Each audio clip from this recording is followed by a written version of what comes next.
Okay, so we're starting this this blank here. I went and I bought a new Concho. So this is a, I don't know if you can see it here. Let me get it in frame. There we go.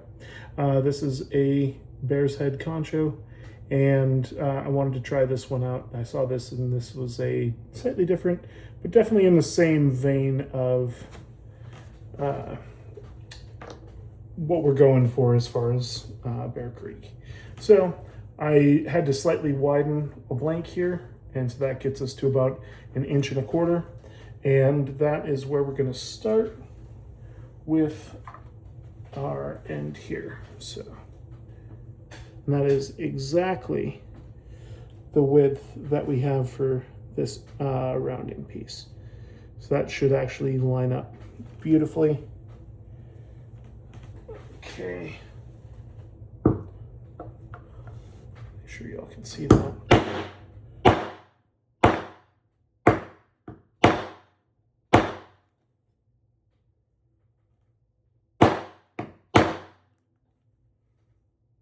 almost through. Just gotta make sure it goes through both sides, because this one is a little bit wide, so this is wider than what I normally make. And a bear is a large creature and therefore needs a large pipe rocker for what we're doing here.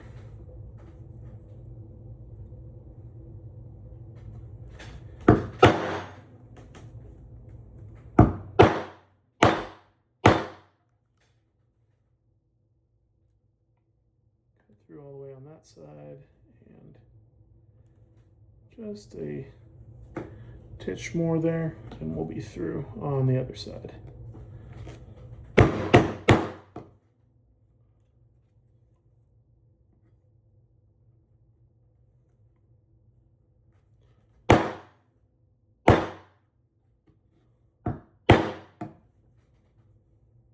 Okay, now you'll see that that's still connected, and that's okay. So what we're doing is we're just going to come along the edge and trim.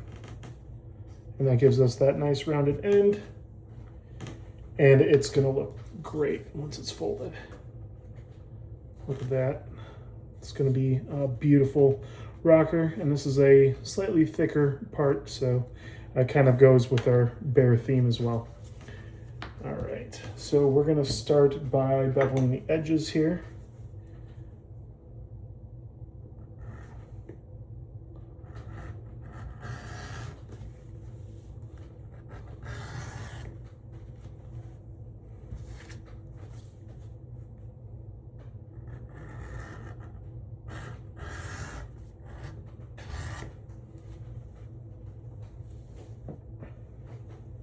All right, edges are nice and beveled, and as always, we're going to leave that inner layer. Now, the first thing we're doing, speaking of inner layer, we're going to get out the golden mink oil. Phoebings is kind of what I use for pretty much everything. So, again, this golden mink oil just darkens, leaves the rough texture, but moistens the inside edge here. Allows it to catch the pipe, hold on to it, and not to let go, while at the same time allowing it to be a soft and slightly moisturized inner piece to this rocker once it's finished. And there we go. All right. Just around that end, that edge there. And as you can see, this darkened up really well. And we're just making sure that we're not going overkill on the edges there. Perfect. Okay.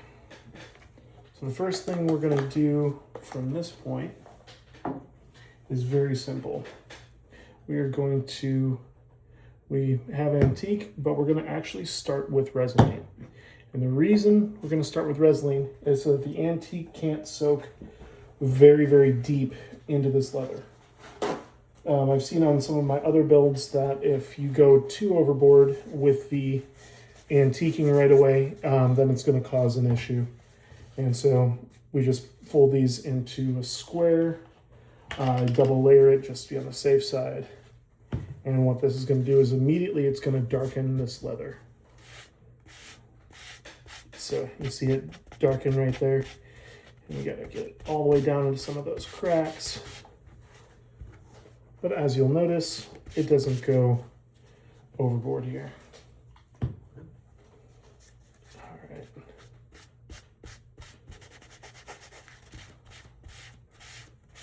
Now, well, the cool thing about this is that it shows us the deeper places, the delaminations immediately. So it gives us a good ground to work on to kind of give us an idea of what's going to be happening with this project. I'm going to use that in a little bit. We're going to come over here to our antiquing gel. Get another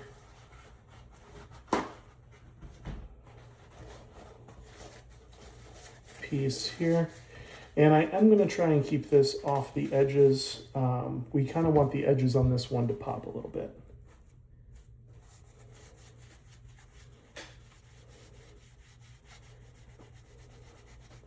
Now this will go into the beveled parts, so I'm not worried about the beveled parts. I am more concerned about the going all the way over the edges. And the Tokonol is going to take care of that in just a couple minutes here.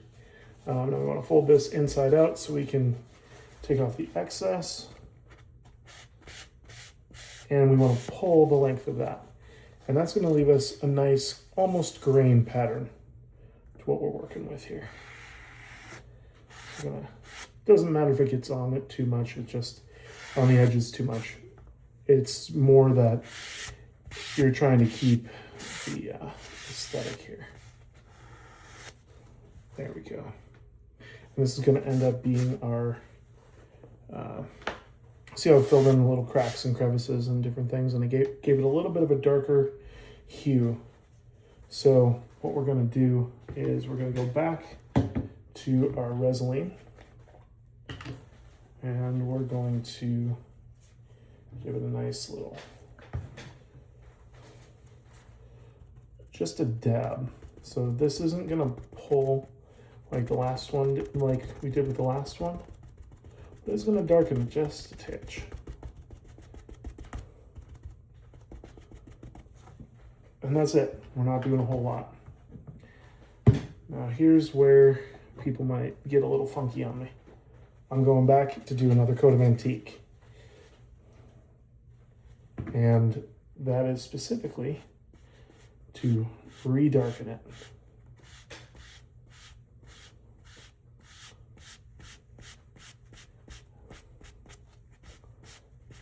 And that's to give it a deeper grain texture.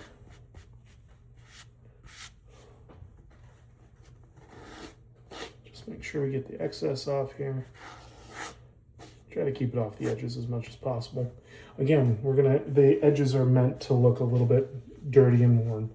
But that's all the antiquing we're gonna use. And now we're gonna switch to,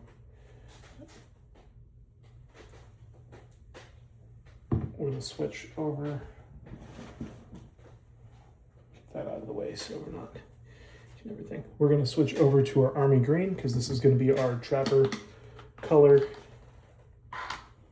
And let me see, I'm going to get another cloth. Now, one of the things that I do is that the amount that this comes out at is too much for what we're doing.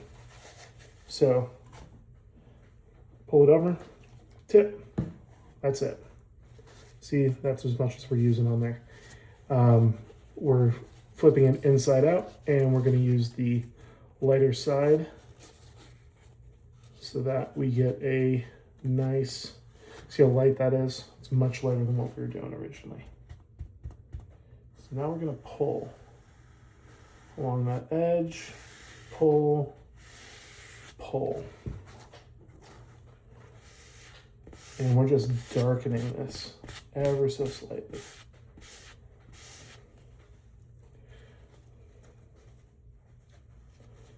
flip it over, we're going to do the other side.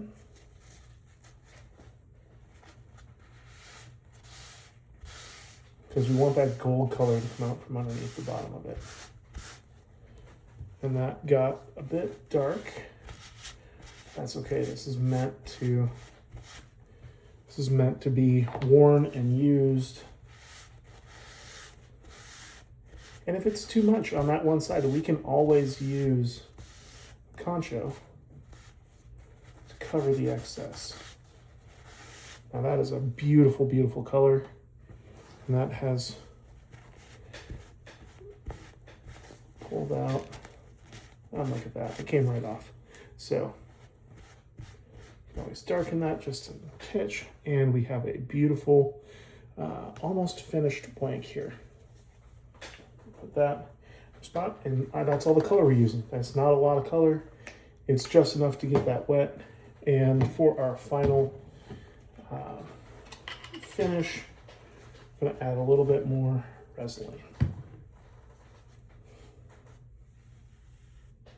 One that way and one that way. And look at that beautiful piece. That's it. It'll be dry in just a couple seconds here.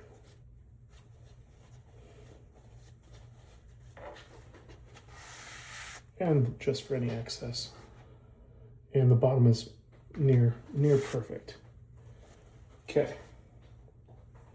So where is my lid? Got the lid on there. And now for everybody's favorite part, including mine, we have Tokonol.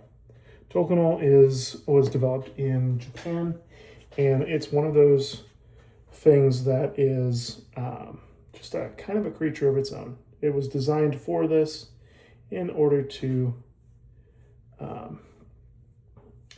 actually burnish the edges of leather and really seal them. And so Tokonol and a little bit of canvas. And immediately you can hear that edge get sealed.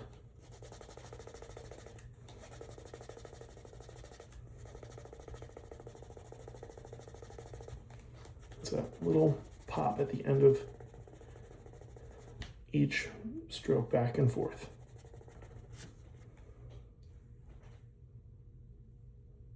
Right.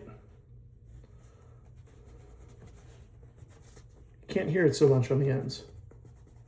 You can hear it a little bit.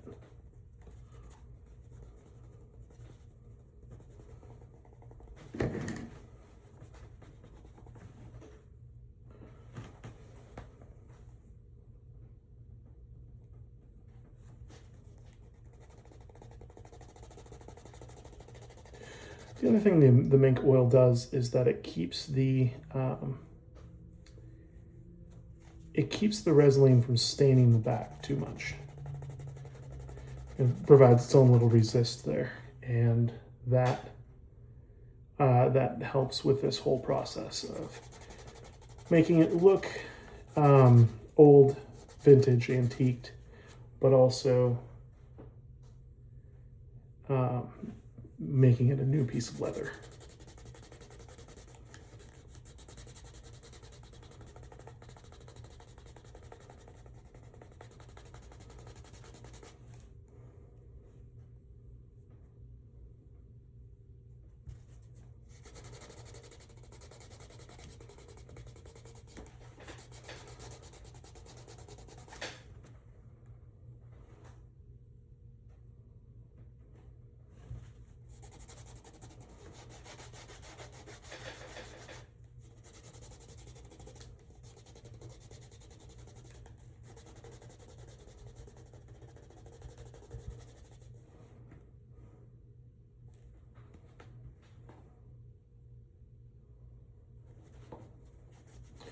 This may be one of the best I've ever done, honestly.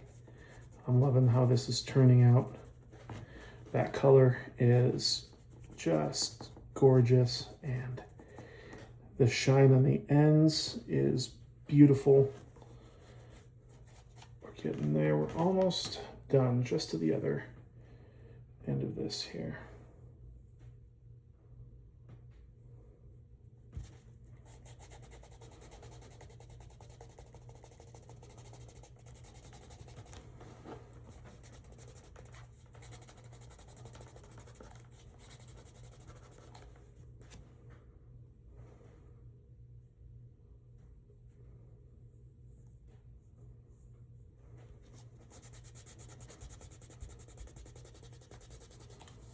Again, that pop is really what we're looking for. And that is a beautifully burnished, completely smooth edge. And that's going to give us two ends that are perfectly flush. And that's what we're looking for. Okay, and our last piece here is going to be centering this thing, and this thing needs to be dead on. So what I'm doing is I'm imprinting just slightly where the head of that is centered on there. Now I can easily just come along, make sure that that is centered, and I've got my punch. And that gives us a nice clean cut.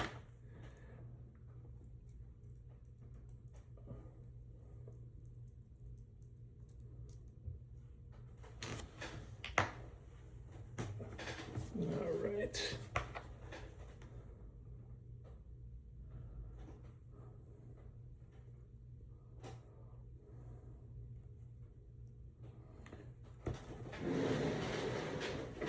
Okay, here.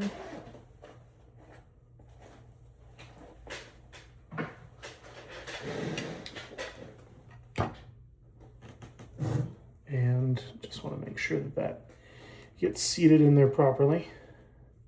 It's not going to fully seat until we get this thing fully lined up, but it's going to pinch it, and it's actually got these two little nubs on the back here, and that actually spikes it right into the leather, and that is exactly what we want. Now let's make the other end of this, the other side of this. So we're going to line this up because they are near identical.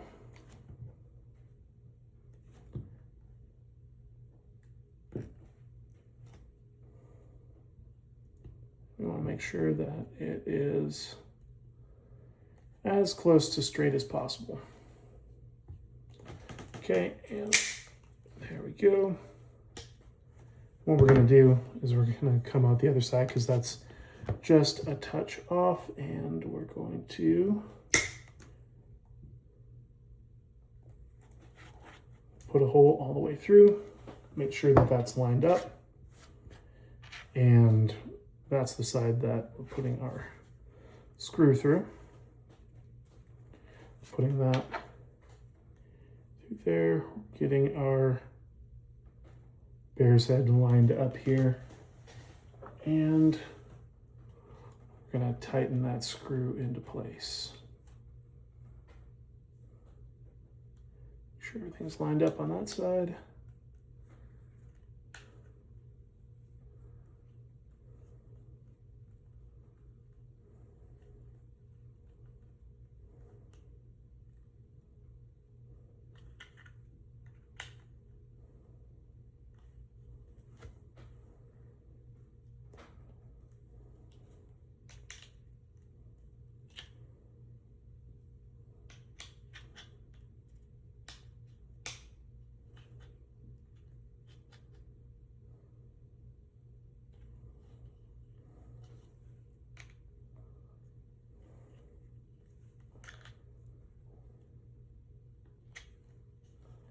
And look at that.